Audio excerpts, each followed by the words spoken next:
over the last 12 months. And if each one of them has spent at a very conservative amount $50 for their entire stay each, we're talking like $1.3 million directly into the community, into the stores. That's not the income coming to the SCRs, that's the income coming to the community as a whole, to everybody. People who work here, people who have stores here, people who live here.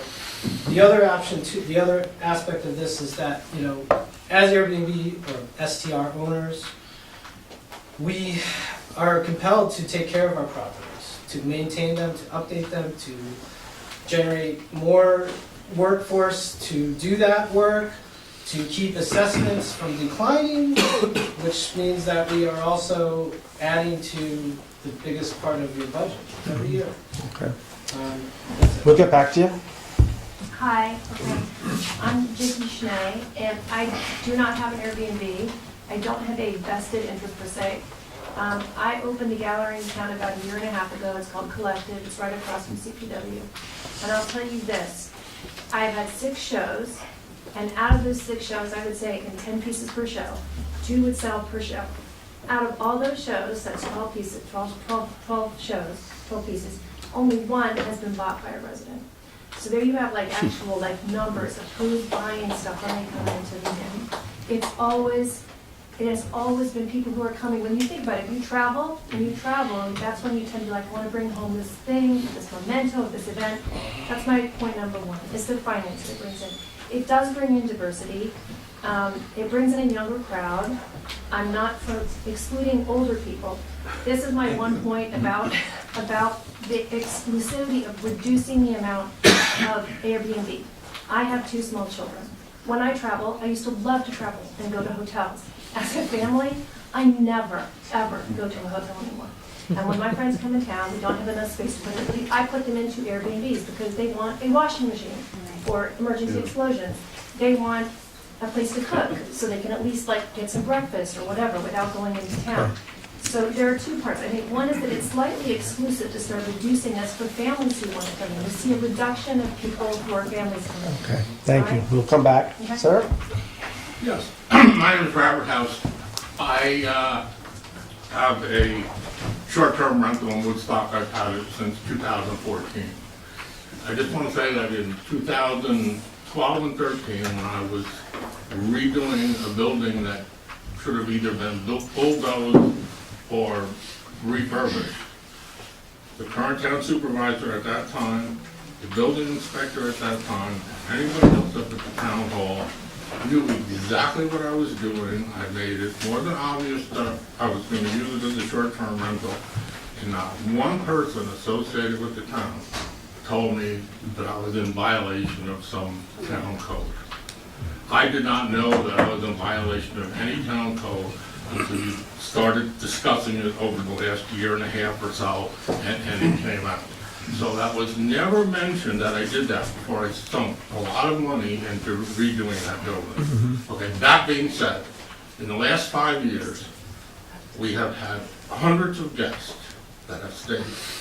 I was surprised to find out how many people from all over the world come to Woodstock. I have had people on multiple times from Singapore, Australia, all over Europe, all over the United States. They come to Woodstock. There's no motels, which is fine. They need a place to stay, or they wouldn't come here. I'm sure they spend money in town when they're here. Okay, how much, I have no idea, but I'm sure they spend money in town. In the 5 years with those hundreds of guests, we have had no incidents, no complaints. All my neighbors of the property know to call me if there's a problem there. I will come up and take care of it. Okay, I'll stop you there and we'll come back because we're gonna, a minute apiece, so. I'm Roberta House on the other half. She can finish. We haven't had any problems. Our neighbors have our phone number, our cell phone numbers, if they have a problem, they can call us. The bottom line is that I understand a lot of people are upset because maybe it takes away from people who want to stay here for a longer term. But the bottom line is that the taxes in Woodstock are so high that it's almost necessary to rent it. In order to pay the taxes alone on one of these places, you have to have $800 a month just to pay the taxes. Now, and then you have to add the mortgage and everything else into it, and it's a necessary, it's a necessity to, in order to, some people to stay on their properties and to keep these properties and maintain them properties. It's become a priority for us to just be able to function with it. Okay. I'm Bill Fakampa, I live out in Xena.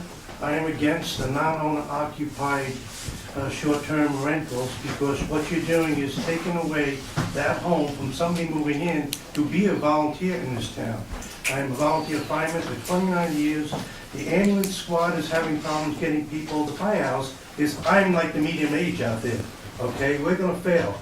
Right now, we have $1.5 million budget, a study done back in 2013 by then Chief Denson and the Board of Commissioners said the volunteers, as it stands, save this district $4.5 million. That puts you up to $6 million. Somebody's gonna have to pay for this when it becomes a paid service. You think your taxes are high now? It's gonna pay for it. Who's gonna pay for it? All the ones who wanna stay here, okay?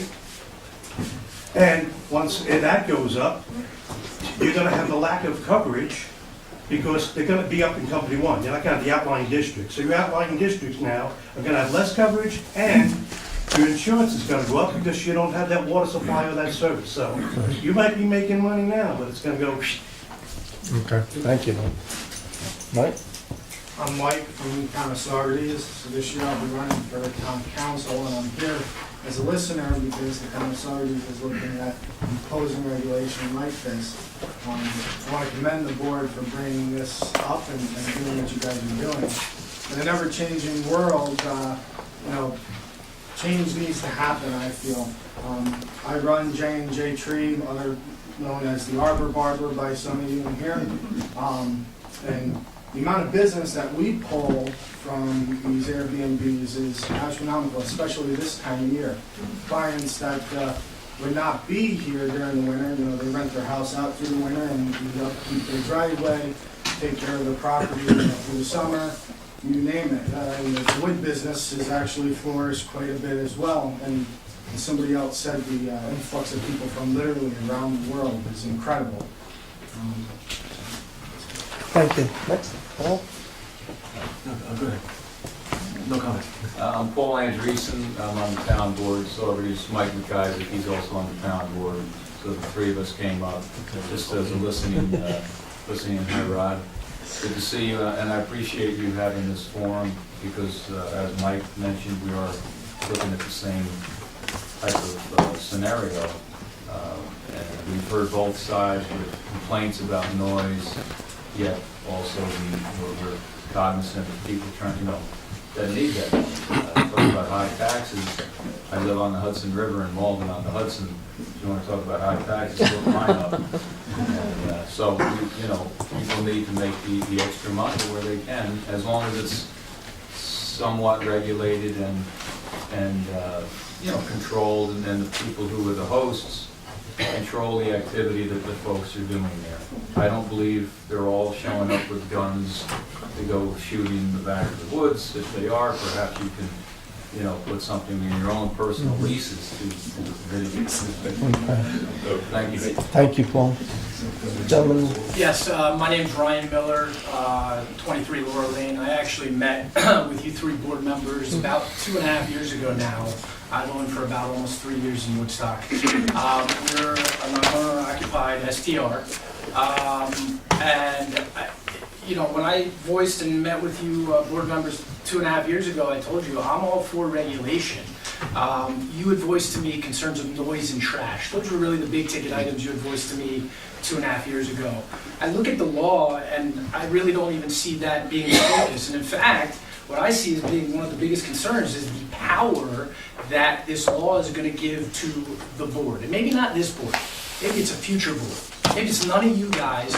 It's a board 4 years from now who's going to have this authority to say it's 400 permits. It's 375 permits. Council, you know what I'm talking about. Because then the guy who Address us. 376 Address us. is going to say, well, that was discrimination. That wasn't fair. That wasn't right. I don't understand why the focus is on capping as opposed to raising revenue. This gentleman over here made a great point about your local services. I pay 2% to Ulster County every quarter. I have zero issue doing that. I welcome it. I have no problem doing it. Why aren't you mirroring what Ulster County is doing and doing the same 2% or 1.5%, whatever the number is? But that could supplement roadways, volunteer services. I don't understand why the focus is on We'll come back. pushing revenue down. Thank you. cutting off We'll come back. Felicia? Ed? Gentleman in the... My name is Candida Ellis. I'm a local business owner and a local area property owner. And I hate to state the obvious, but everybody here has really, really important points. They're all very valid. But I think the basic issue here, is are these well-intended, very prudent regulations which we're all in need of? Are we borderline there with a little bit of overreach that's going to affect economic growth? I think that's really everybody's concern here. I'm a firm believer that, the 180 days is a bit of a problem. I think the cap is a little bit of a problem. But I'm fully aware that long-term rentals are desperately needed. The protection of property values and the protection of the tax base is also a consideration. I would just like to say that I think everything will find its level, and I would like to point out, this isn't a beach destination. People who come up here turn into long-term residents. Right. So yes, we have people who come up here for an Airbnb experience, and they visit our galleries, and they visit our businesses, and they keep our economy sustainable. But a huge portion of them, and trust me, I know, they become long-term residents. And if they're not going to be, and those long-term residents contribute to things like the volunteer fire department, to municipality, and also the tax base. People who don't have STRs, it affects them in a very positive way as well, because it sustains their property values and adds to the community. And I think it's very important we look at the 180 days and we look at the cap. Thank you. Sean? Well done. Yes. Next? Anybody else in that row? I'm Bev Nierenberg, and I'd like to... Just stand up. I live in Raycliffe, and I'd like to turn my time over to the keeper of my notes, my husband. We'll come back to him. Don't worry. He'll get his time. Next? My name is Austin Metz. I've been renting here for 30 years, and I came tonight to support my landlord, who I think should speak before me, but I would like to say a few words after. Okay, we can come back to you. Yeah, thank you for this opportunity. I think it's really beautiful that I actually can put faces to the places where I spend the most money. Like, I never knew what the person's house looks like. I'm like, being the rental department is my best friend.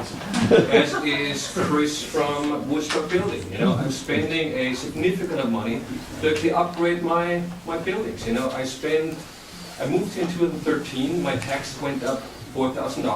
The beautiful truck you're buying that I would like to have. So I think that there's a lot of, but I also understand the issues we have.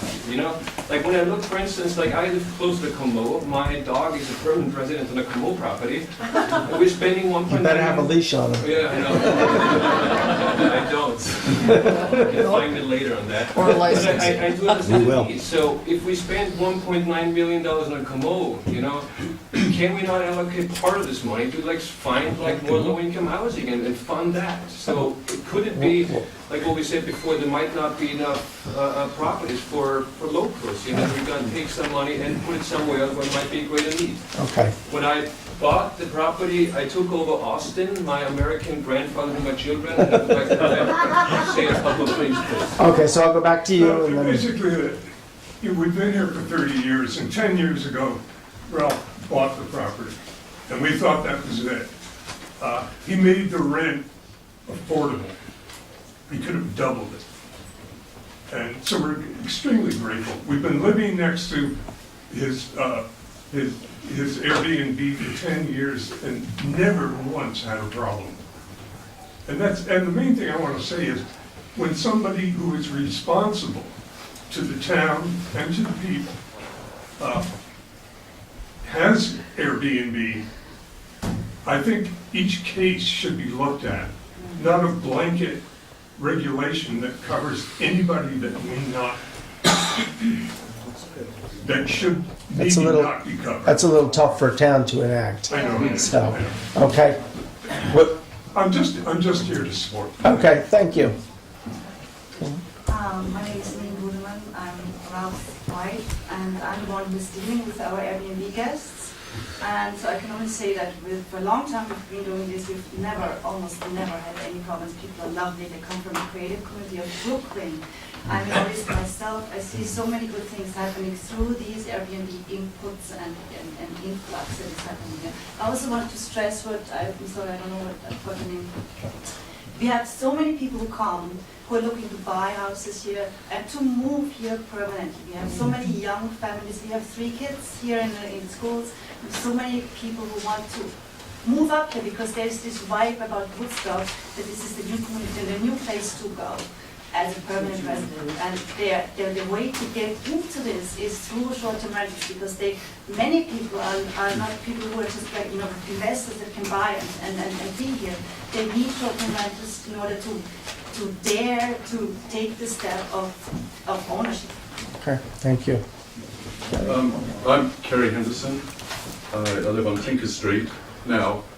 10 years ago, I came up with a crazy idea to start a festival in Phoenicia.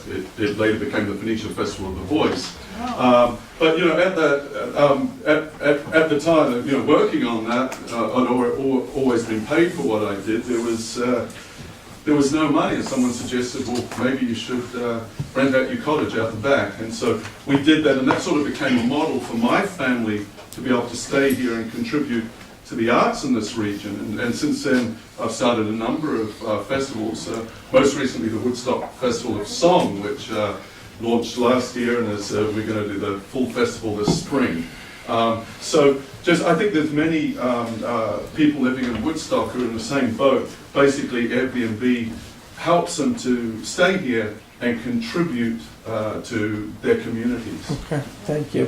So now I'm going to go up this side here.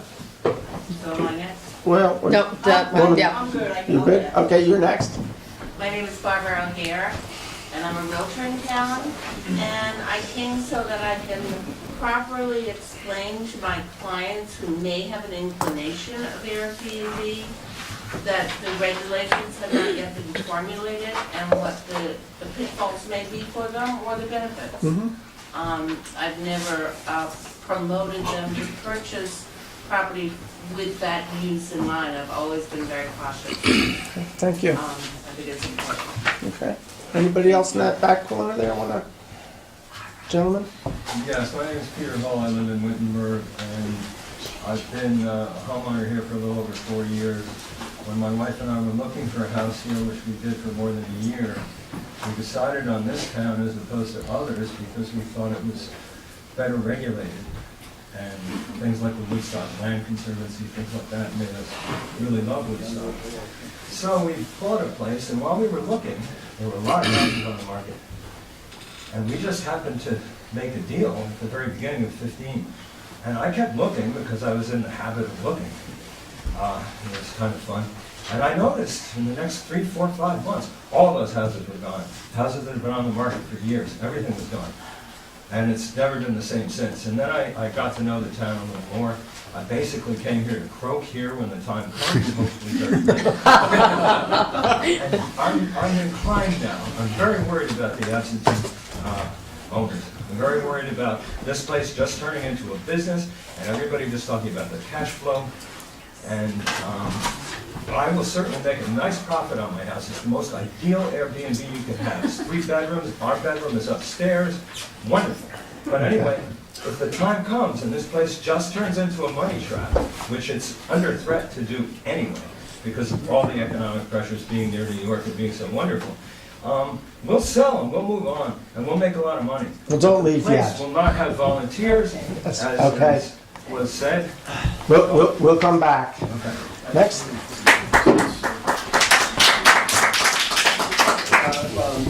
James Morrison. I live on 30 Mill Hill Road, and I do have an Airbnb, and I just get the sense that all the people that I've talked to, we welcome regulation. We welcome taxing, appropriate taxing.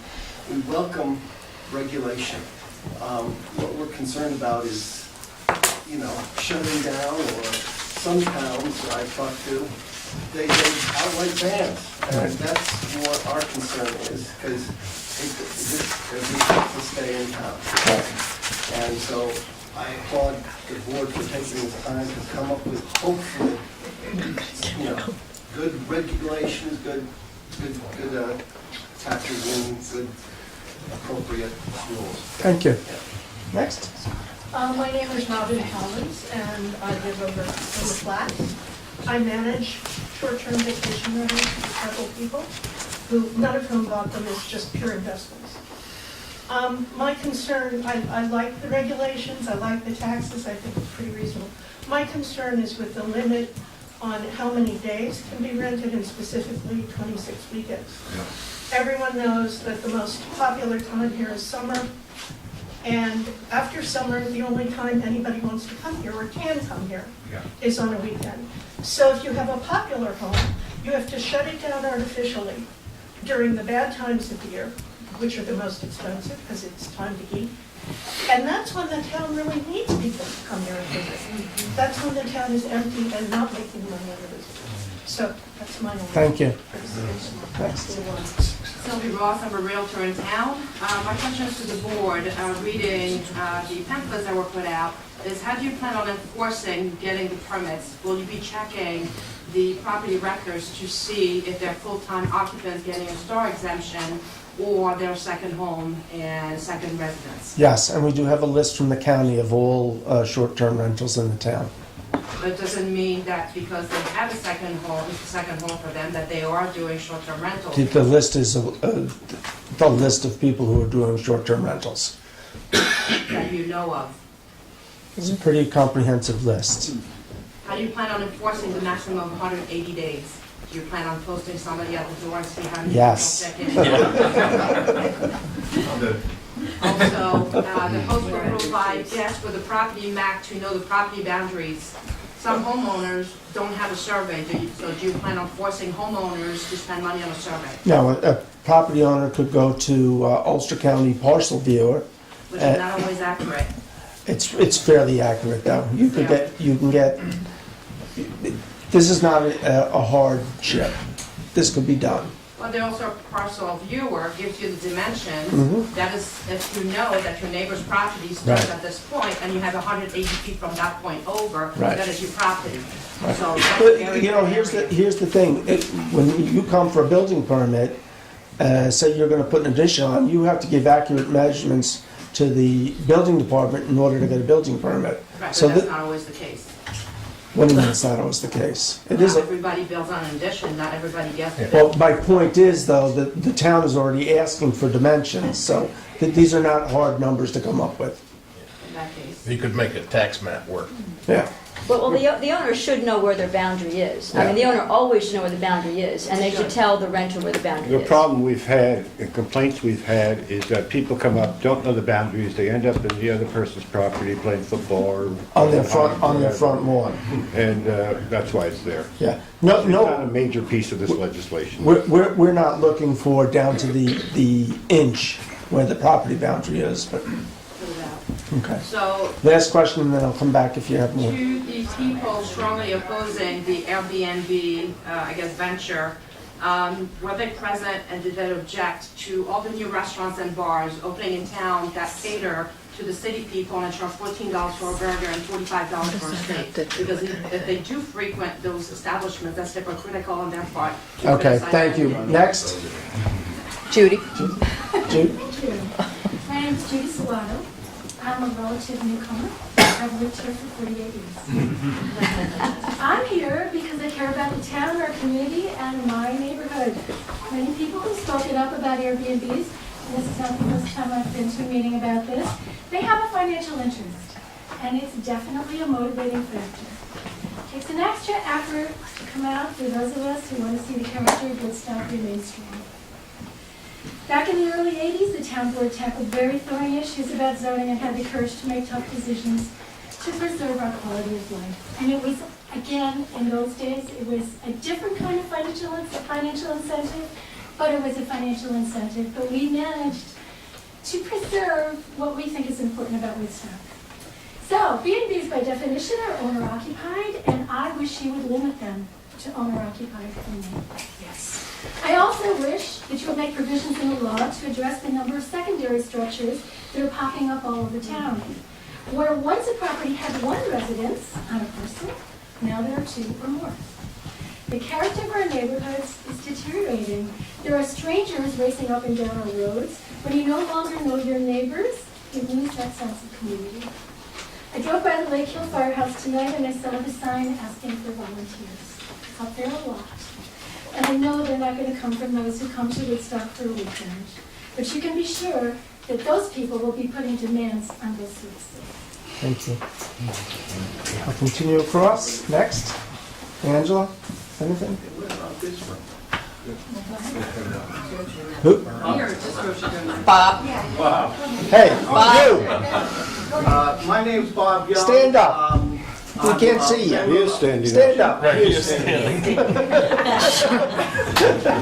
I'm a Hello, Bob. member of the newly formed Housing Committee. It'll be my third time around, starting in 1989, 90, 91, 03, 04, and now today. I'm here to listen because the idea of people being able to live in this town who don't happen to have deep pockets is a real concern of ours. And accessory buildings on other people's properties are one possible way where we can provide reasonably cost housing. And I was here when you were here. In fact, I know you. And so basically I'm here to listen, because if you guys want to get interested, you'll come to our meetings and make some input to what we're trying to do, because it's a damn hard thing to do. It failed in 89, 90, and 91. Nothing came of it. The only reason why we were able to do anything in 03 and 04 was because of Vicky St. John and Jeremy Wilbur, who were able to, after 8 years in court, get to build a facility behind the Playhouse. Now, that doesn't seem to be a possibility today.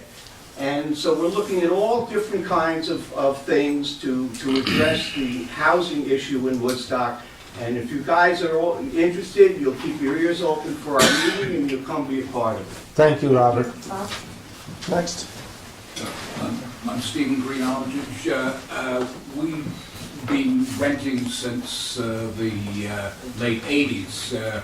Initially not through Airbnb because it didn't exist. And Airbnb, and I don't know if everyone knows this, they have a mutual reviewing system. And we had a few bad experiences with other platforms, but absolutely zero with Airbnb. Everybody, if they misbehave, Airbnb knows about it and they're off the books. So it's been a very positive experience working with those guys as opposed to working with the previous platforms. Thank you. Next. I'm just observing. Okay.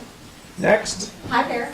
Judy Green Armitage, married to Stephen. We've been here since 1975, newcomers on the block.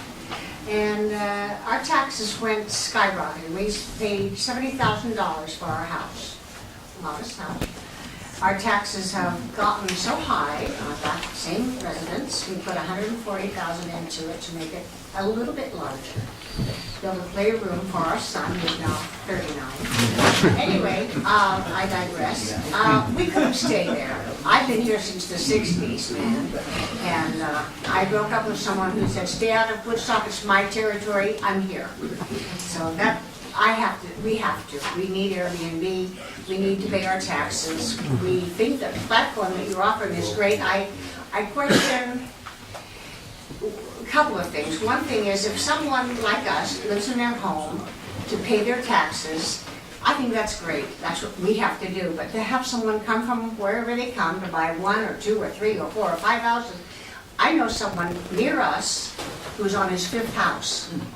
And that's what I think needs to be regulated. That's all I'm saying. Thank you. Very much, by the way. Thank you. Next. Gentlemen.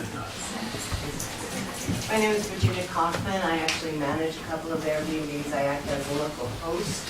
for people who are buying in the area. And the people that I'm managing for, the reason I'm managing them now is these are their retirement homes. They bought in the area and they're coming up.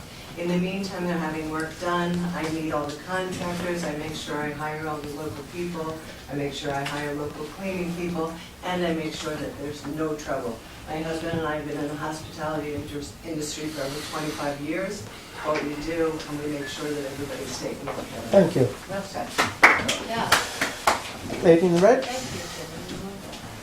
Do you have a comment? Leslie Rollman. I'm a 25-year resident. However, my husband did grow up in Woodstock before it was the most famous small town in the world. Second most. So, what? Second most. Second most. What I wanted to say is that we've seen, a lot of highs and lows. When we first, right after '69 happened, I mean, the town changed dramatically.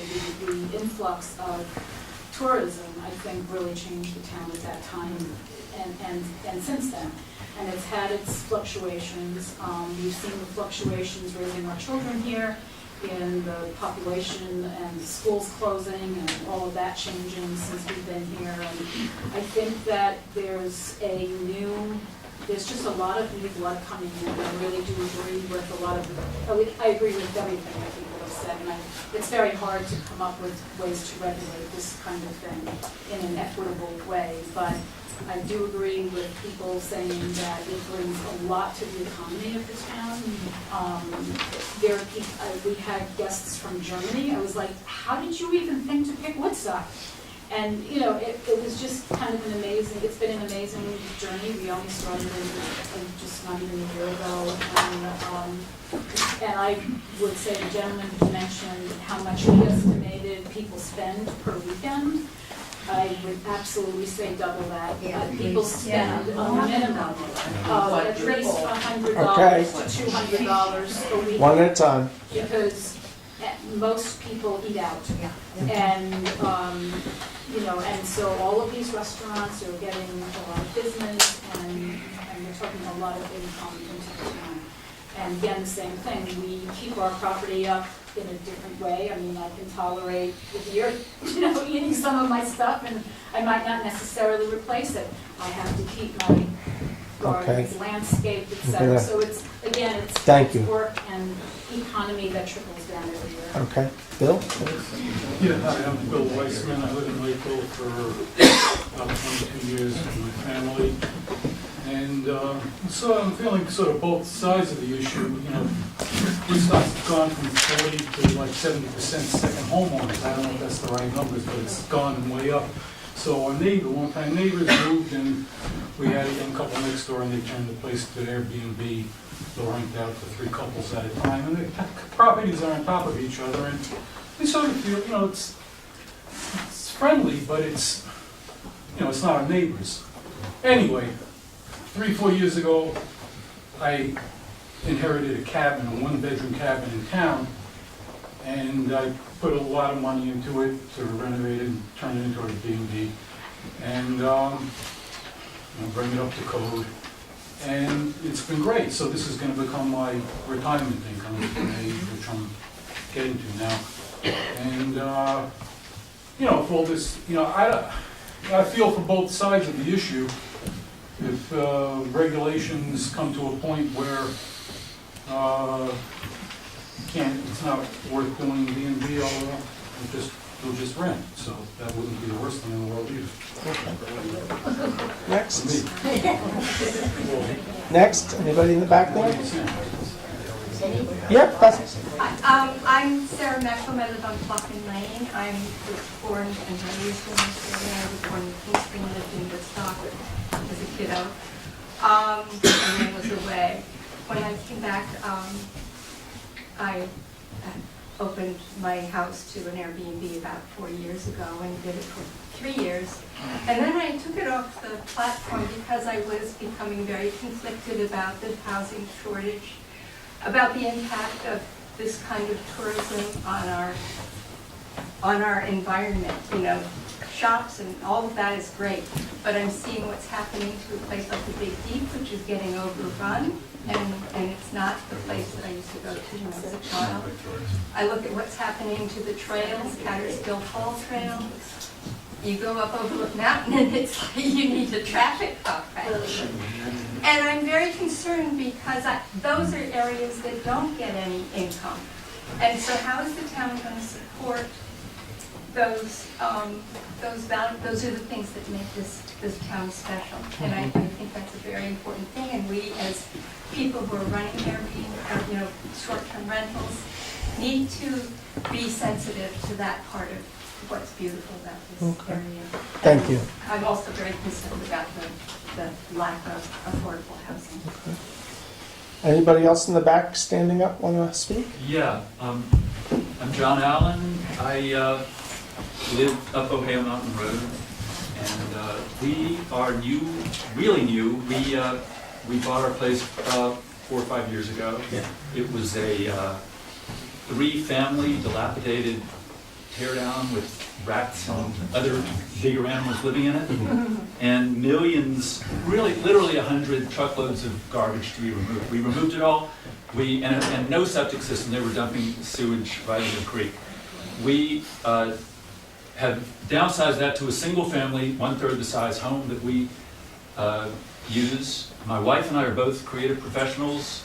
We are able to work away from our home in Brooklyn sometimes 4, sometimes 8 months a year. Our young son desperately needs what we had growing up, which is mountain air and water and a place to run. He's thriving here, but there's no way we can continue if we don't let other people use our home, and we can't. So we have been, for the last 18 months, pretty much since we finished the house, using a couple of the online platforms to rent it out. It's worked very well. We have 5 acres. Our neighbors don't have any impact because our land is large. There's no parking impact. There's no garbage impact because we have bear-proof shed and professionals remove our garbage. We have no noise impact.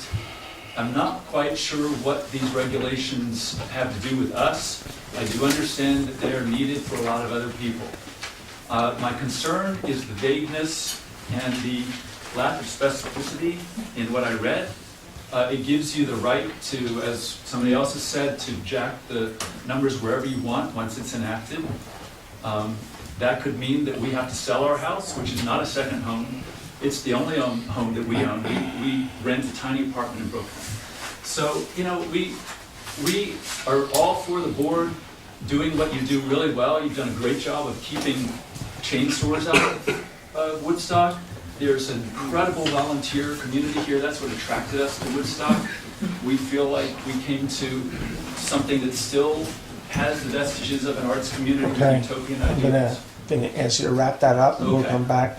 So, anybody else in the back? I'm mostly here to listen, but I am one of those people that had stayed here on Airbnbs, and I bought a house here. And I live here full time now. Bill? I'm going to go to Ryan and then to you. My name is Ryan Giuliani. I live on Wittenberg Road. I've been here for 15 years. I've never Airbnb'd my home. So that said, I own 2 businesses in town. One that is positively affected by Airbnb, and one that is essentially a direct competitor to it.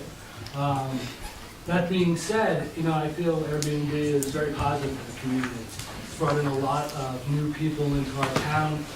They spend money every weekend here. I can tell you firsthand because we have a lot of people on our property almost daily now, and are going to town. They're spending money in the restaurants, in the boutiques, in the galleries. I do think that capping the homes of Airbnb is probably not a smart move. It's only going to upset certain people that are left on the outside of it.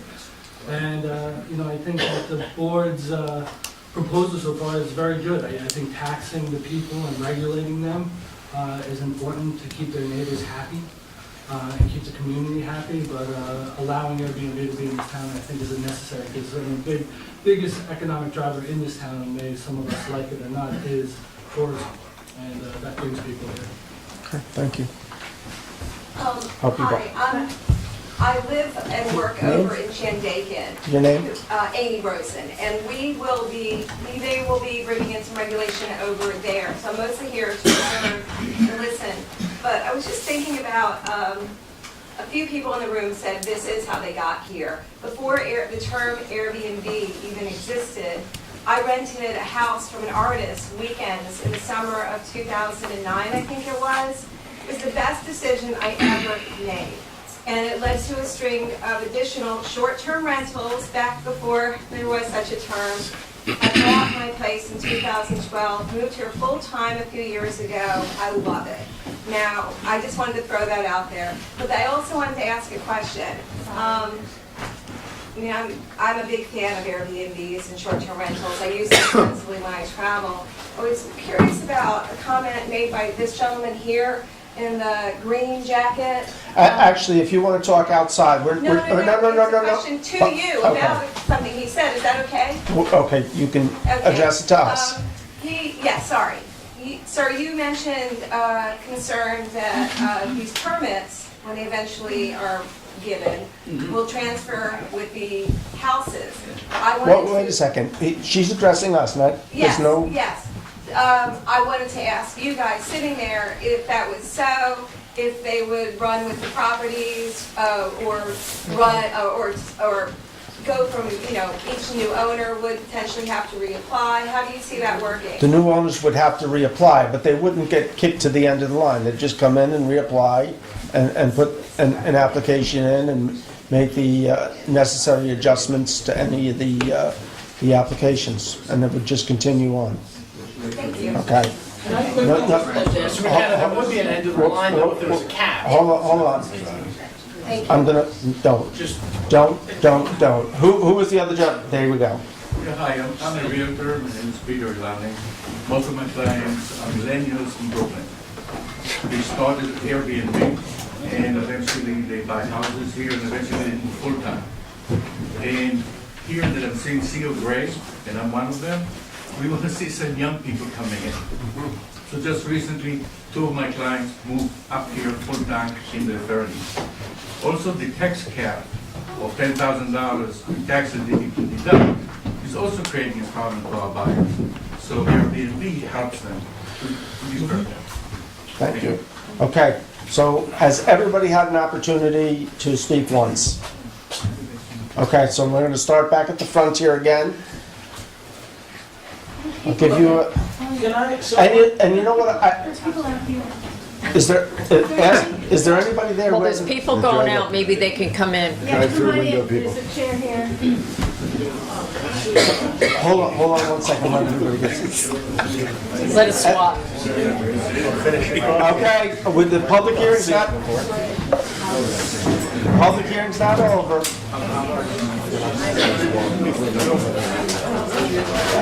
No, they're not going to open.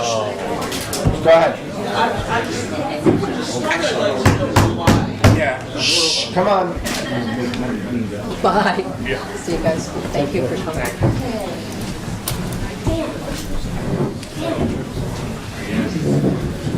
Rachel. Okay, so the last woman who asked a question, that essentially you're saying you'll give a first right of refusal to somebody versus a new person. So if somebody sells their house comes with a first right of refusal. Right. So that still does put an imbalance in that conversation, because if you're really talking about, is this about,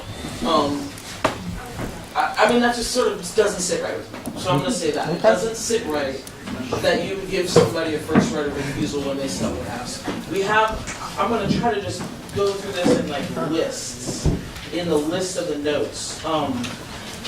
It feels like a lot of the people here who are speaking regarding Impro, Airbnb, not on-site, without being on-site, it seems like they want the vibe of what we've created here. They want us to be their servers, their cleaners, their plowers, their shovelers, their gardeners, their servers, right? There's a turnover. that we're seeing where people are coming. I'm meeting people regularly who come here and they go, we wanted a community and we're not finding it. So they're either creating it or they're trying to convince those of us who are basically living a radical act of resistance to remain here.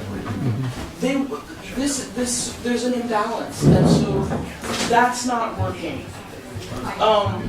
There are people who have worked to create actual B&Bs who are being flooded by this, right? I think that we're just basically we're in a place where we're dealing with hotels versus homes. And when you wash out that local community, what we're seeing here is people who are happily saying, we're replacing you. We're coming here, we're bringing our Brooklyn awesomeness, but when you actually don't know who we are and you've never actually met us and there's only a few left, it's really, really difficult to sit here and listen to how awesome it is that you're making money.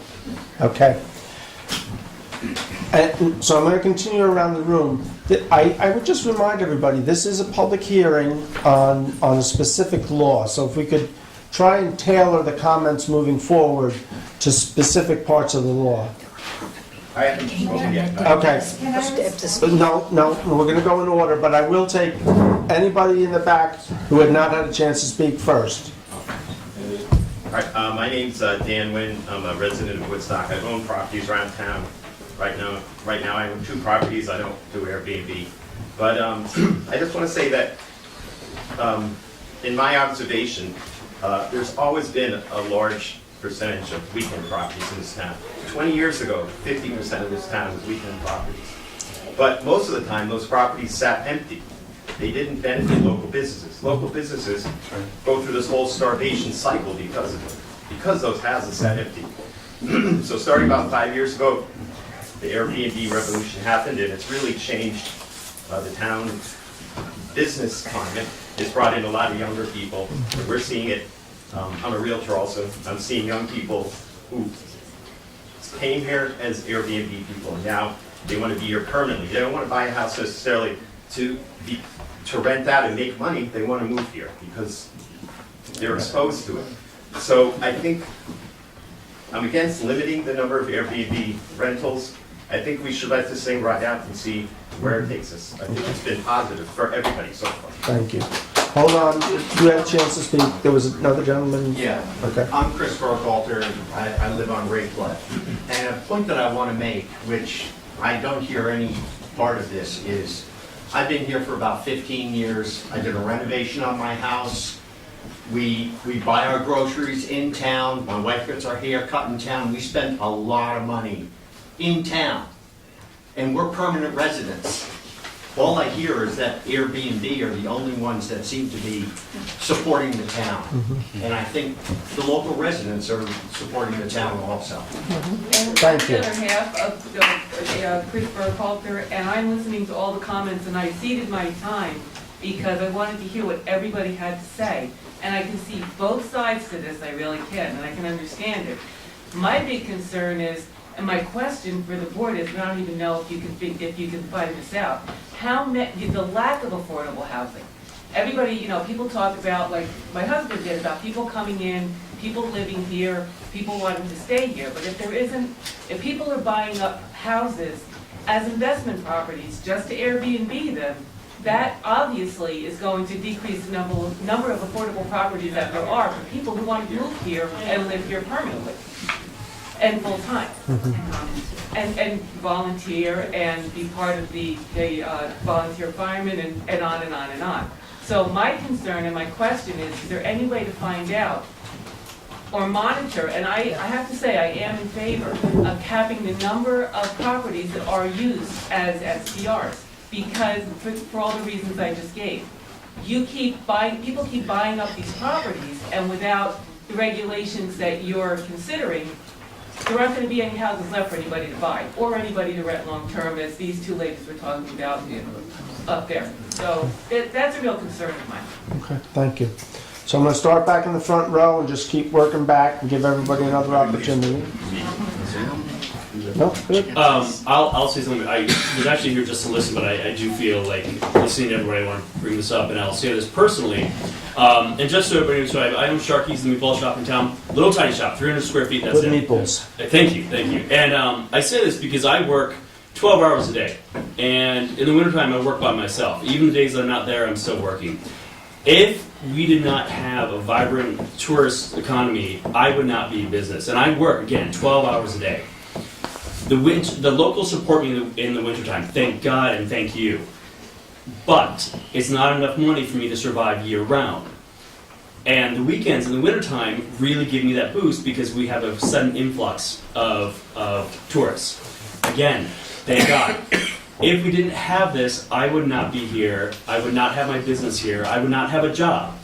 I moved to this town so I went from Manhattan, which I couldn't afford to live, to San Francisco, which I couldn't afford to live, to Woodstock, which I put myself in massive amounts of debt so I could start a small business and be part of a community. But I can't do that unless we have a very strong, vibrant economy supported by tourists who are coming here.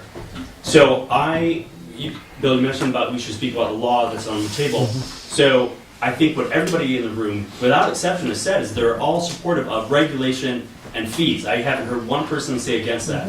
Great, let's do it. The only thing I think this should be on the table right now is the cap and how many days. And it seems like the 180 or the 26 weekends a year is insufficient to me. But I think if that's maybe the speaking point that we all have to talk about, that is so easy for us to all talk about and get beyond. And if we can maybe all agree upon those points, oh my God, we have it done. Okay, thank you.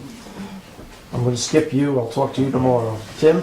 Yeah, I think the permits definitely should be transferable if you sell the property, just boom, it goes to this guy. He has to fill out all the forms and get his name on there.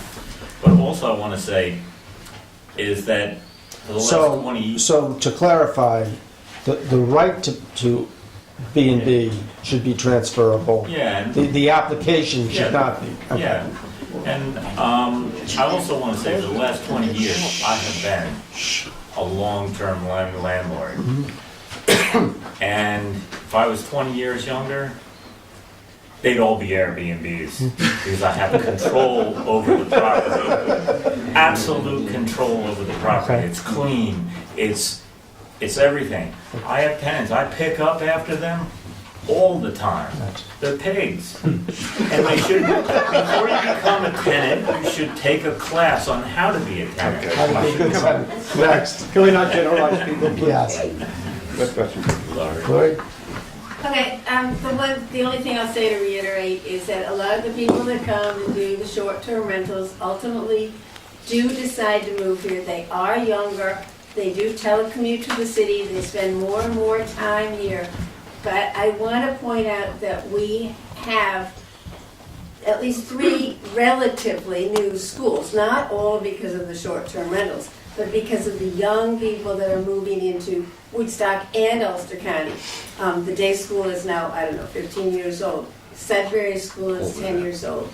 The Middle Way School on West Saugerties Road is 2 years old. There are people with children and babies. There are people making decisions to come to be a part of our community, not just to come and spend money on the weekends. You want to go talk to Auntie Aura? Yeah. Yeah. Yes.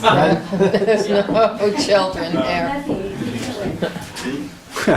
We don't have to say anything, we can skip you. What's that? We don't have to say anything, we can skip I you. would. I've lived and worked in Woodstock for over 30 years, so I watched the ebbs and flows, and as a shop owner in town, I own Pegasus Footwear. And I've been on the board of the chamber, I've been the president of the Chamber of Commerce, and I've watched things over the years. And I would say to people who are afraid that the character of the town is going to change, I don't think it's going to change that much, because if you look up and down the main street now, there's more renovation going on than I ever remember. And people are really classing up the place. And secondly, I had a question, if I can remember what it was. Yes, relative to the ordinances. Can someone buy a property here in Woodstock and not live here at all and rent it as an Airbnb? That's non-owner occupied. It's not legal right now, but this law proposes to make it legal with conditions. And what are those conditions? It's in the You have to go amendments through the there. whole law, not, it's, They're required to have So a they don't have to live there at all, even, there has to be a local host that's immediately available, those types of things. there's a number of, And a limit of one. And you can only have one, is the only one. Yes. So you can't, so the fear that people have about people buying up a bunch of properties well, and being. that's a fear that we have right now that's happening. Some That's why they people, want the law. some people The law fear, goes into effect, will be retroactive to those people who bought all those houses? Right now, it's not legal to do, so yes, it will be. Okay, Well, people have to reapply every year is the other thing. yeah. Okay. Nick, you don't have, Urena, did you want to? So I'm Urena. I'm also, I grew up here, especially in Port. I'm on a couple of town boards. I believe in balance, and I think that's the issue. I appreciate that the board, that you guys are doing something about this, because it's been like 4 years of holding on with my fingernails. I work multiple jobs. I work many, many hours. I work in the Ontario School District as well as the Saugerty School District. I'm here to tell you. the Okay, issue- just, Taking money away from those and that the numbers and populations have dropped since I went to school there, which has been a problem because of short-term rental and not enough long-term year-round people. One of the things you said something about 350 people in the short-term rentals in this area. I just looked up on Airbnb's app and I typed in Woodstock, New York, and there's 721. yeah, but they're doubles, that's not that's not accurate. accurate. Okay. And I think The county program indicates there are 332. Okay. a lot of people, So- also, if you type in near Woodstock, it shows up as in Woodstock. Okay. So, also, one other thing, I wanted to ask if you can make a law and enforce or add to an addendum or something that requires all real estate agents in the town of Woodstock must alert future buyers of the zoning laws and not to give them ideas of how to circumvent the laws. There's a piece in the New York Times in February that they made millions in New York City circumventing the laws. I'm sure all our real estate brokers are properly informing every client they have, right, Lori? Thank you. Ira? So I have I have several points, but we'll get back to them. First, I know you're going to set a fee Next week. for an application fee for somebody to get a permit to do a short-term rental. Yes. And I know the town has hired a full-time home inspector to inspect the homes. So two things. One, I think that fee needs to be adequate to cover their expenses and all the other ancillary expenses that the town has to absorb, like cleaning Overlook Mountain. So I think that fee has to be in $750 to $1,000 per year range. That's number one. Number two, I'm a registered architect. And the only Airbnb that I've ever stayed in is where my son and daughter-in-law rented it. And it was a brand-new 2-year-old renovation in Pittsburgh in a townhouse. We were my bedroom was in the basement. First thing I walk in, I look for the smoke detector. No smoke detector. Then I say, what's behind that louvered door? It was the gas-fired furnace. Where's the carbon monoxide detector? Not there. That won't happen in Woodstock. Well, so I'm pointing out that what I think that the town board needs to do, because I've done, I had a business doing home inspections. Over a 13-and-a-half-year period, I did 7,500 full home inspections. It take 3 hours apiece to do what this guy needs to do to make sure that there are appropriate fire and safety things in the property. It's way, way less than that, like, half an hour, 45 minutes, maybe an hour.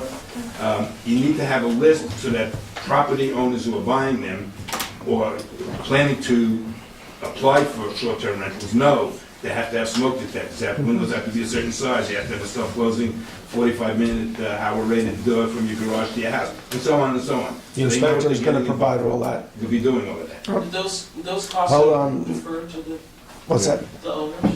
Yes. So that's one thing. The other thing I didn't really realize, 10 years ago, my wife and I decided to move from where we were. And we stayed a weekend in each of the towns around here. We decided Woodstock was the kind of place we want to be. We like the neighbors, we like the housing, we like the shops on Main Street. We went to the Red Onion for dinner. It cost us $60. Okay, we're going to ask you to wrap it up. Yes, we were there this past weekend. It was $120 for dinner. So while what I thought I was going to get is now double. Hamburgers in. Okay, next. Basically, let me ask you a question. You've had now people in this town who have broken the law because you're not supposed to have it in Woodstock. Now, people are asking to be grandfathered into it when they were under the radar to start with. I'm up on Ray Cliff, we have a community. We had people running under the radar, knew nothing about it, had a body show up, had somebody living in Wisconsin doing it, had a dead deer on a lawn. The point that I'm making is, there's a lot of things going by, you're turning it into a turnstile community. There's quantity of life and there's quality of life. And a lot of people do move, like I did 30 years ago, to come up here for a quality of life. And if I can't afford to do something at times, you're going to wind up having people buying who can't afford just to afford something. Okay, thank you.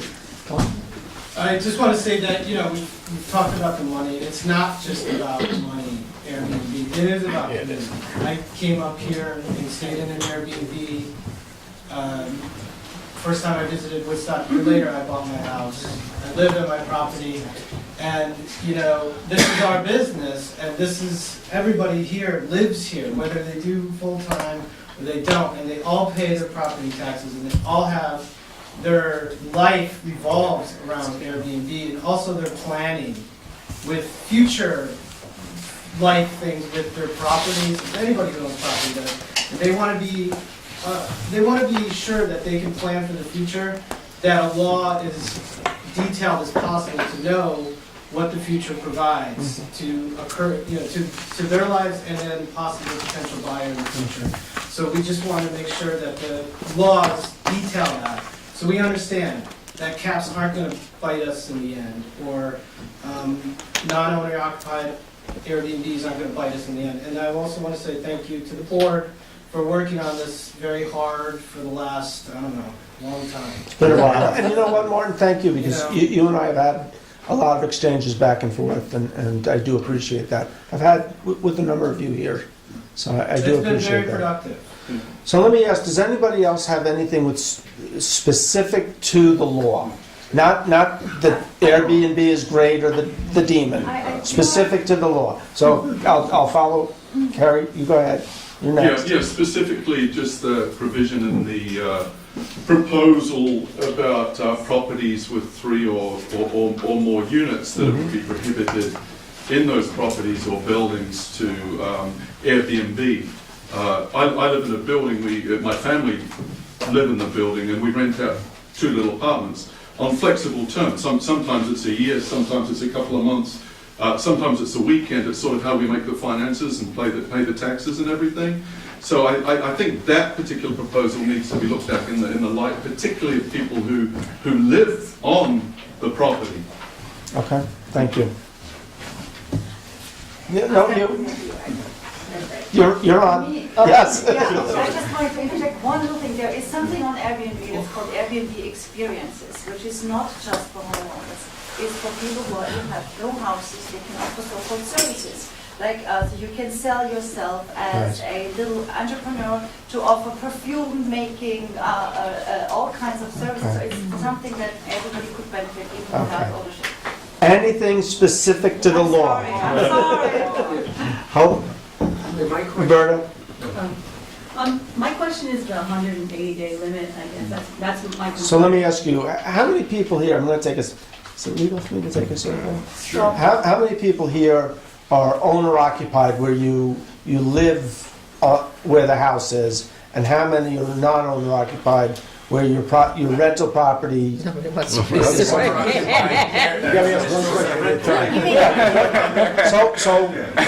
non-owner-occupied. Non-owner, where you come and You're use not the there. weekends.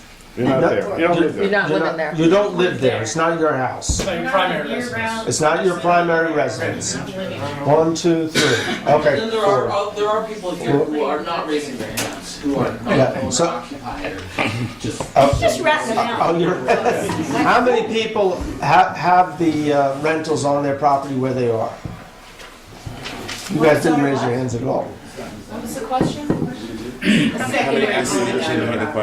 Homeowners. How many of you, your rental properties are where your home is, where your main residence is? Either a separate building or in the house you have? Can you repeat this? I got a good idea. I think. I have a question about the law. No. We're going around. I was just, I never really got to finish what I was saying. I just Well, wanted to say, I'm concerned about the 180 days. There are some properties, as somebody else said, that are popular, that perhaps can rent out for more. And there seems to be this like thing about, oh, you're making tons of money. No, half of us are just paying our taxes. I mean, and that's not right. But if you limit the number of days, that's gonna limit the number. Just so you do, I think where Bill was going when he was trying to ask questions was the 180 days applies to the non-owner occupied. Not the owner occupied. Not the owner occupied. And part of our rationale, part of our what we're trying to achieve here is we don't want people coming up to Woodstock just to buy houses to rent out. We're very supportive. I think all of, I don't want to speak for them, you guys can speak for yourself, but I think we recognize that if you have a room or two in your house and you rent it out, and you have a cottage on your property and you rent it out to pay the taxes, that's great. Or even if you have a home and you go away for a weekend and you rent it out, but it's your residence, that's great. It's helping the economy, it's helping you pay the taxes. We're trying to avoid where people are coming from out of town, buying up these residences, and it's happening, and then renting them out as hotels, never setting foot in them. I don't even have a problem. Somebody mentioned about the young couples coming up from Brooklyn. If they want to come up and buy a house, and even if they stretch a little bit and they spend a little bit more, and now they've got to rent it out a couple of weekends, maybe a weekend or two a month for throughout the year to help pay the bills, that's great. They're Woodstockers because now they're living in town, they're part of the community. It's where they're not coming at all, where they're just coming to pick up a check, they're paying somebody to do the cleaning, that's a business. And I think, board? Yeah, agreed. I don't think we're all against that. So that's really what we're trying to cut out. Yeah, I mean, my partner and I bought our house 7 years ago, and we live up here. I lived up here full time for a number of years, and we bought this property 18 months ago. It's 2 one-bedroom cottages on 5 acres that no one was going to buy. This thing was like in terrible. You don't live on the property. No, we don't live on that property, but we bought them for the future. Like I said, for our parents who are near ready to be living. So this isn't just us collecting a check and doing this way. And believe me, but again, that's what we're trying to avoid. Yeah. So I will say, everybody in here has a face, correct? Money has no face. Money has no name. Money has no conscience. So if you get to the point where real estate consortiums are just investing in this town, buying up everything, we're done. We're toast. And I don't know how you stop the money. I mean, the money's kind of already here. But this is the best we can do. right. So let me put this out here too. Again, it won't be at the next meeting. It will either be the last Tuesday of March or the first meeting in April, where we're going to reopen this hearing. Wait. Back up. The last meeting. I prefer we open it next week. No. Bill, we've been doing this, and Marty brings up, we've been doing this over a year and a half. It's time to move on. Let people know what they got coming. Let's get this done. You have to give notice, though. Richard. Can I ask this There's a reason I think it's prudent to have more time. We see that in this crowd, that we have. Well, I'm not saying we close the meeting. I say we have another meeting. He's saying doing it next week instead of I next know week. you want to have another meeting but not close it. Whatever you want. I think- All right. Excuse me. Whatever you want. Can I ask something about like what's considered a multiple dwelling? I'm aware of the multiple dwelling law. I'm an architect, So each unit is a dwelling. But a multiple dwelling usually is considered like a house with apartments in it. So each apartment would be But in my case, for instance, now I own a property where one of my tenants is Austin, and I have one Airbnb, and I live with my 3 kids, another one. So that's 3 units. But it's different houses. Is that then all? 3 units. One's long, they're all one short-term Individual rental. houses. Yeah, but three dwelling units. Is that a multi?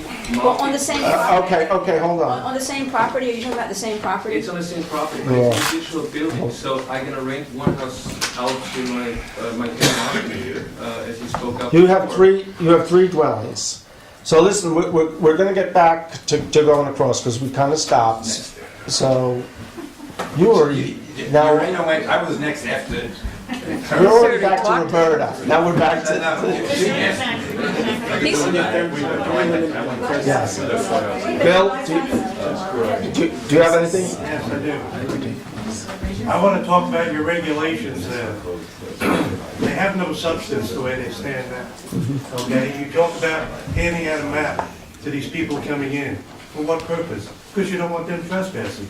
So if people are trespassing from this property, is that going to be a violation to these owners? Yes. Or operators? Yes. Yes. You have to write that in. Don't make it.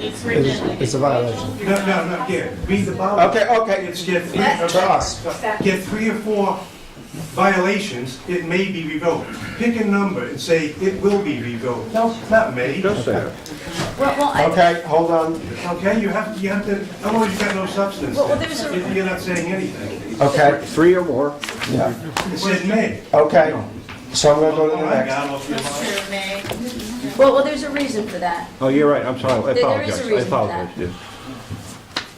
Quick question. No, we're staying in order, come on. Miss, do you have a, Nick, behind Nick? Do you have a, oh, okay. I just have a question about how you calculate days. We're talking, I keep hearing 26 weekends, but the way that the law is written, it says 180 It days. says 180 days, no more of which is 26 weekends. Well, no, the way that it's written from what was presented by the board in the hearing is it says may be rented out a maximum 100 days per calendar year. So I guess my question is. You have the old, What is the question? I guess my question is, how are you counting days? Are you counting them where you rest your head at night, and that's a day? Are you saying weekends? I mean, I guess I just don't understand why we're picking weekends over days and not just... it's a maximum of 180 days per calendar year, no more of which 26 weekends included in that total. Because again, if we just said 180 days, you could rent it out every weekend throughout the year. And that becomes... I guess what is the purpose of having that level? Again, I think we did talk about it in that we don't want to see people coming into Woodstock buying up properties solely to rent as runs hotels. 365 days a You have a year. restriction that says 1 permit per person. Right. So you're already covering that issue. No. What you're doing is you're squeezing the people who own one property, like my wife and I, and saying that for 6 months out of the year, you just have to cover your expenses and good luck. Hopefully you can Well, do you it. could rent it out That's what we're full-time. You could rent it out full-time. No, we're gonna keep going. Yeah, I have a question. No, I'm gonna keep going in line. Do you have a, did you I have? just wanted to speak to the 180 days. You know, there are bills out there now in other parts of the country to prevent this type of regulation. Yeah. We're all aware of that, right? And I think a lot of times what's happening is people are fearing a repeat of this overreach. You can call it paranoia, you can call it whatever it is. I understand that we're a small town, but we have situations, and I won't bother to name the states, but you can all look it up, where, 180 days turn into 90 days, turn into 30 days, and again, it's this, I'm an advocate for property rights, and at a certain point, we have to be careful that we're not regulating people's right to earn a living. Whatever they do with the money is their business. Well, keep in mind, the towns do have a right to regulate No, a residential regulations area. are needed and they're Right. prudent, but I'm just telling you. And where you take a home and turn it into a full-time business, That's what it becomes, and towns And I'm not towns saying it can. shouldn't be treated that way, Okay. but when you look, you asked me to speak to the law itself, I'm specifically speaking to the 180 days, and, look at me as the waitress, I'm just serving up the information. This is what people are telling us who are coming into the community, that this is a fear that they have because they've experienced it elsewhere. And, it's one of those things, also we're picking favorites, and the favorite we're picking is STRs. I refuse to call them Airbnbs because ain't nobody in here serving breakfast, are they? That's right. And they're just No, they're STRs. just a forum. Airbnb, VRBO, whatever you want to call it. But this is the situation. I mean, it's something that we really have to look at. It's a legitimate fear on these people's parts.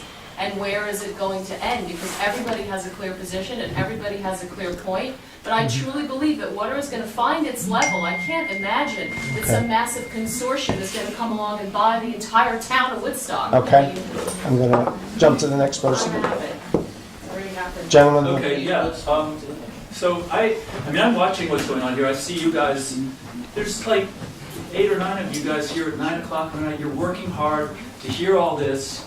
I don't think anyone questions that you're trying to make a fair decision about how to balance out the needs of a community where everybody needs something else. Everybody has a specific situation. My question really is that, I just feel like what I'm reading gives you so much power that it really is, it's almost draconian. I mean, I think everyone would agree with $25 a year, $50 a year. Some people are saying hundreds of thousands a year. I don't think you'll have a problem passing something where we pay a nominal fee to rent a place out. But once you start saying, well, you have 3 bedrooms and you have 1 bedroom, so you can work, well, that's absolutely unfair. I have a 3-bedroom house that I rent out a few weekends that has no impact. Someone else has a 1-bedroom that's going 24/7 every day of the year. Why are they paying a third of what I pay? You're going to have that issue on a gigantic scale with this. Thank you. Just can I come back again? So I'm somebody who basically caters to the community because I'm renting a house, for way under market value. It's half price of what the bank appraised as a permanent resident. Right. So now, tenant, sorry. Now I'm making very little money of this person, but I love him, So I am forced, in order to pay my bill, to have 1 Airbnb. What are you doing now with restricting me to, because you make me having 3 houses and multiple dwelling, to kick him out, to basically pay my bill because the Airbnb pays me. So I'm punished actually because I'm renting for way lower than market value to a person who I dearly love, who I would like to have in the property for the future as well. So if I have multiple dwellings, I'm punished like that, then I'm almost thinking like, I'm sorry, Austin, I have to let you go because I can't support my family anymore. So restricting me with multiple dwellings where I've owned 3 houses like that, I don't think it's fair. Okay. Not fair to him, not fair to me. Okay. Is there anybody in the audience that hasn't spoken? Nick hasn't spoken. I was just like Damien Abrams, longtime resident. Grew up in the town, had to leave, couldn't afford to stay here. Found a way to come back, now I'm somewhere else, whatever. I'll be back soon though, don't worry guys. And the things that are most concerning to me is our town, taking its limited resources and then ending up in a battle which basically makes it non-competitive, so people who are authentic, let's call them authentic, who are either from this community or wish to come back or wish to provide a historic reference to what this community was founded on, like, I don't know, a utopian experiment? Like, let's say that Bird Cliff is a great model for what Airbnb should have been. And maybe Woodstock is a great place for the anti-franchise, anti-so-called establishment, or whatever it became in the Aquarian age. Wasn't really my thing, I'm kind of like the other side of the coin, family history. But what I'd like to see is for authentic residents of Woodstock who have a historic reference to what this town symbolizes and stands for, and they want to continue that, are given a fair chance and not cut out, because what is going to happen is that the people who can get bankrupted, who just don't care, who just want to do it as a vanity project, who can come in and buy 10 houses and say, whatever, bankrupt me, I'll just go to the next town and flip and flop, All right, so I'm going to recess the meeting now, and we will keep you posted. We'll announce next week when the next continuation of the public hearing will be. In the meantime, if you do have any questions or more comments, feel free to send them by email or call at the office. We can arrange a meeting. So with that, move to recess. I have my hand up, so let some of these people talk for like 3 and 5 minutes. And I just want to say I want to ask you one thing. Is it recess? You've let people speak multiple times. I want to know why there's, what I'm hearing is this conversation is we should really look at a long-term reservations over here while allowing the houses to be addressed in a major way. More of the, there's no building out to be a We didn't adjourn the meeting, did we?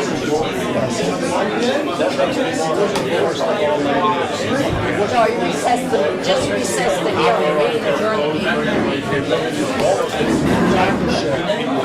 Jackie should. What do I have?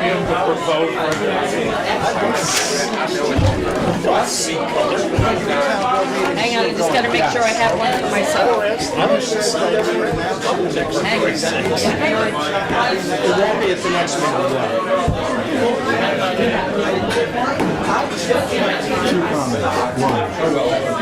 One. Call me with them tomorrow. I will.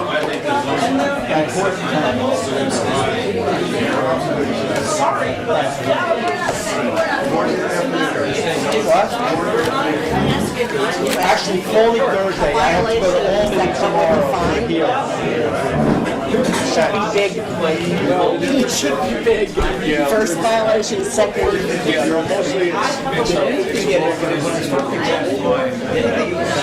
So why don't you tack and know when to put a bound on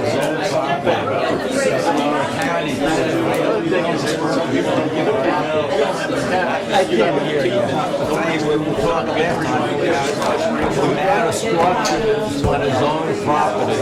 I would think about it. Collect money that way. Collect some money that way. Reggie, you're only half. That's the rent No. That's what the town pool got to do. So you're only allowed one residence on the house. Are we gonna adjourn it so I can turn it off? Yeah, go ahead. Move to, all right, hold on. Move to adjourn the public hearing. I'll second that. Yes, all in favor? Aye. Move to adjourn the meeting. I'll second that. All in favor? Aye. Iris, we're done. I just want this board had invested about 5 out of town. Whatever. Right.